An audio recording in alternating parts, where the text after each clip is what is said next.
Okay, for this explainer, we're going to do things a little differently. Think of this as your own personal coaching session. We are going to tackle corporate burnout head on, and I'm going to give you the practical tools you need to forge your own emotional shield and finally get your energy back. So let's start with a quick check-in. Does this sound familiar to you? You walk into the office with a full battery, you're ready to go, but by noon, you feel completely drained. And it's not just the workload, right?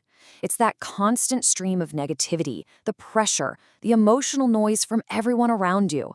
If you're nodding along right now, you are definitely in the right place. Now, the first and probably most important thing to get straight is this. Your struggle is not a sign of weakness. Not at all. It's a sign that you're emotionally exposed. You're basically absorbing everything around you without any kind of filter, and honestly, that would exhaust anyone. So, what's the fix?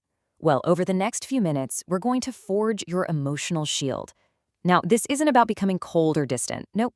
This is about learning a really powerful new skill: how to consciously protect your inner peace, especially in a high-pressure world. So let's get started. First things first, we have to understand the battlefield. The modern workplace can feel like a constant drain on our mental resources. And a lot of the time, the root cause isn't even the work itself. It's this state of constant emotional exposure. I love this metaphor.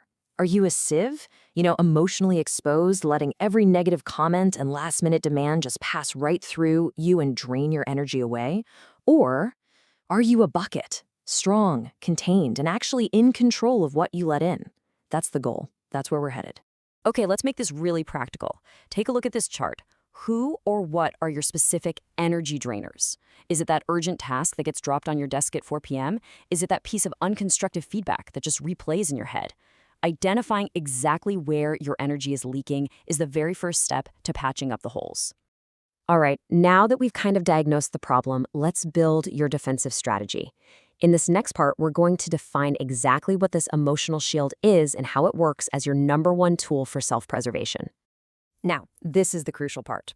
The emotional shield is just a mental filter. It's not about ignoring your feelings or pretending they don't exist. It's about giving you the power to consciously choose what gets your attention. It's all about choosing where to focus your energy. That word, control, that's the key word here. This really illustrates the concept perfectly. We are not building a brick wall that's going to isolate you from everyone. No, we're forging flexible armor. It protects you from all the negativity, but it still allows you to connect, to collaborate, and to stay engaged. And now for the core training. You see, forging your shield is really a process of developing emotional discipline. It is a skill, and just like any other skill, it gets stronger the more you practice it. We're going to break it down into 5 key steps. So here they are, your 5 disciplines. Number 1, depersonalize. 2, pause before you react. 3, master your inner voice. 4, set firm boundaries. And number 5, focus on what you can actually control. Let's dig into these. Let's really focus on that second discipline, the pause. Just look at the difference here.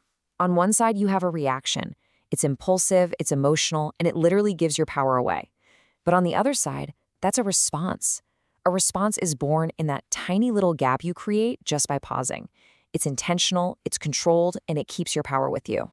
Okay, discipline number 3 is mastering your inner voice.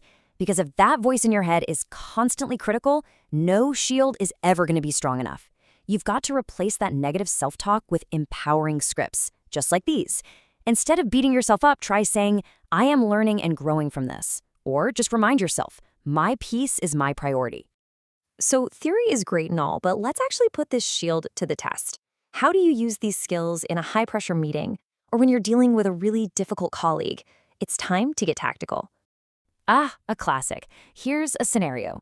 You're in a meeting and a colleague makes one of those passive-aggressive comments.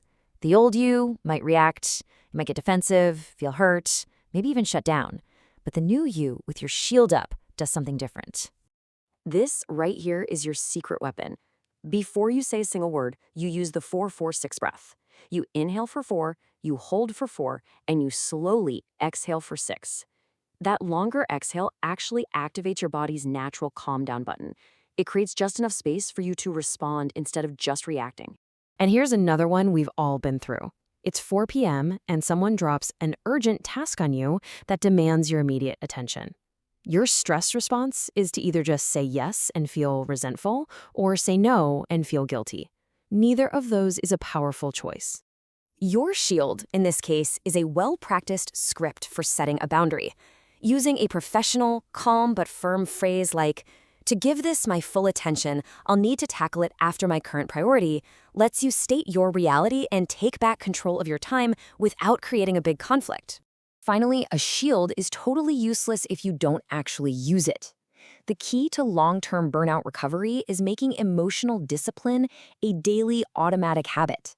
This is how you build real, lasting resilience. Think of this as your emotional scorecard. The stuff on the left shows the red flags of being exposed. One little comment ruins your whole day. Your mood totally depends on other people. But the right side, that's our goal. A shielded state where you observe before responding, and you are the manager of your own mood. So how do we make this happen? Well, it's with 3 simple but really powerful habits. You start your day with a mantra to set your emotional boundary. You use the 4-4-6 breath as a little reset button during a stressful moment. And you end your day with a quick reflection, just acknowledging one win where you successfully protected your peace. Now, let's just pause on this for a second. True strength is not about feeling nothing.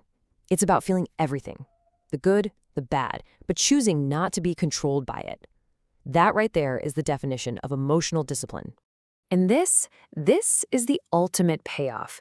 This isn't just about surviving your workday. When you gain control over what you allow to affect you, you are, in a very real sense, taking back control of your entire life. Your focus, your goals, your happiness, the whole shebang. So what's the final takeaway here? It's this simple but incredibly powerful truth. Your peace is your power. It is not a luxury. It is your most valuable asset. So protect it.